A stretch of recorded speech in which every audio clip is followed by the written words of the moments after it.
Shalom, selamat pagi Bapak dan Ibu yang dikasihi Tuhan. Senang sekali bisa berjumpa dengan Bapak Ibu pada kesempatan pagi hari ini.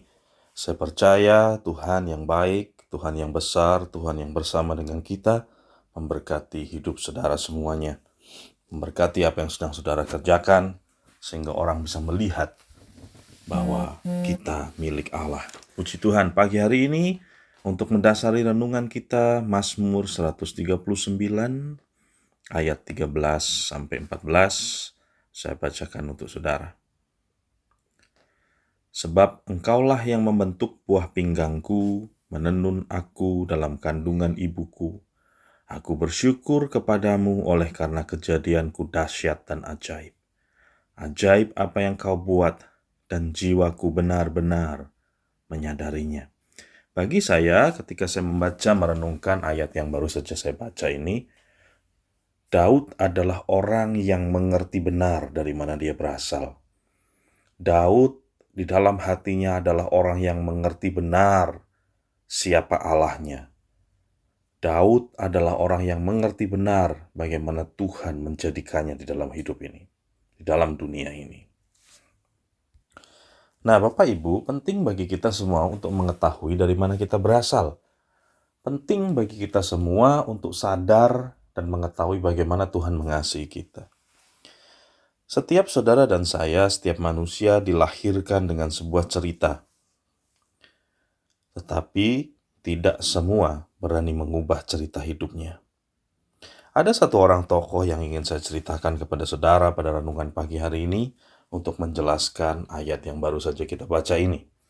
Tokoh tersebut bernama Assi Taylor, seorang wanita kulit hitam di Amerika yang hidup di awal tahun 1900-an.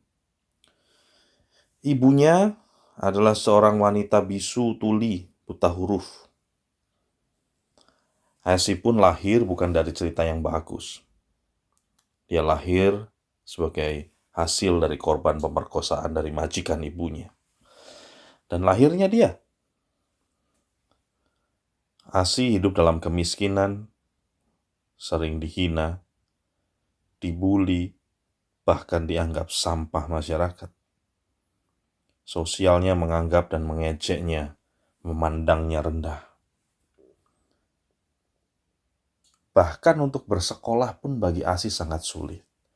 Pada saat itu tidak ada satu sekolah pun di Amerika yang mau menerima orang kulit berwarna, karena pada tahun itu Amerika masih memakai sistem namanya segregasi pendidikan. Jadi tidak ada orang kulit hitam bisa sekolah di sekolah kulit putih. Mereka harus kumpul, dan sekolah kulit hitam itu jarang sekali. Sampai akhirnya Assi harus sekolah di mana? Assi harus sekolah di sekolah untuk siswa atau siswi yang berkebutuhan khusus, atau yang kita kenal dengan nama sekolah luar biasa atau SLB. Dia tidak punya pilihan. Tidak ada satu sekolah pun yang mau menerima. Akhirnya dia masuk ke sekolah itu dan dia belajar. Padahal dia tidak berkebutuhan khusus. Dia bukan termasuk siswi luar biasa. Tapi tidak ada satupun sekolah sosial yang menolak dengan begitu rupa. Assi hidup dalam pengenalan akan Tuhan. Dia tahu Tuhannya. Dia berdoa dalam air matanya. Dia mencari Tuhan setiap pagi dan setiap petang.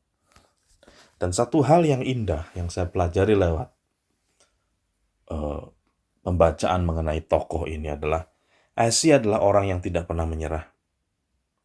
Dia belajar membaca di sekolah SLB. Dia bekerja keras. Pekerjaan pertamanya adalah bekerja di ladang cotton, alias di ladang yang menghasilkan kapas. Tetapi dia punya hati yang jujur.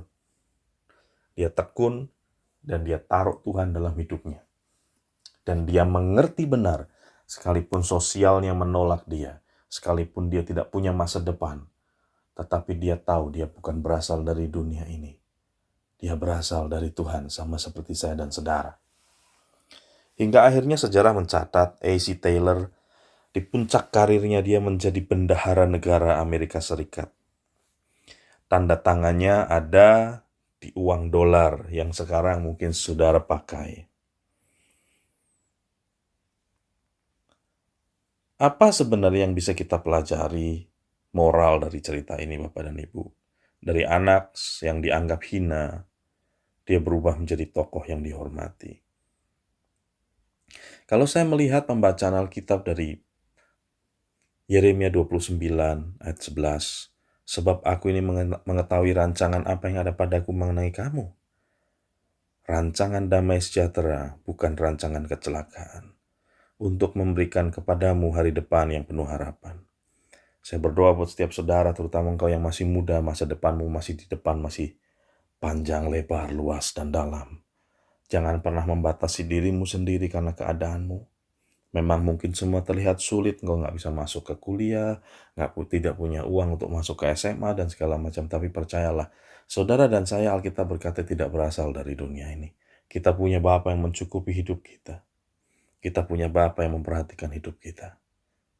Angkat dagumu, masa depanmu cerah di dalam Tuhan. Tuhan memberkati.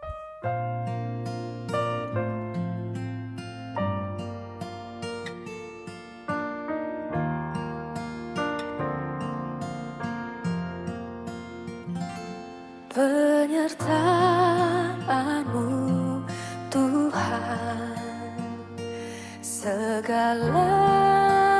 bagiku. Hadir-Mu di hidupku,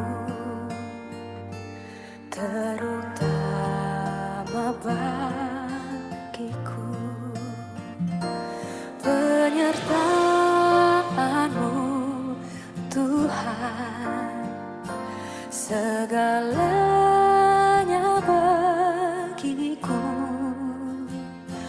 Hadir-Mu di hidupku, terutama bagiku.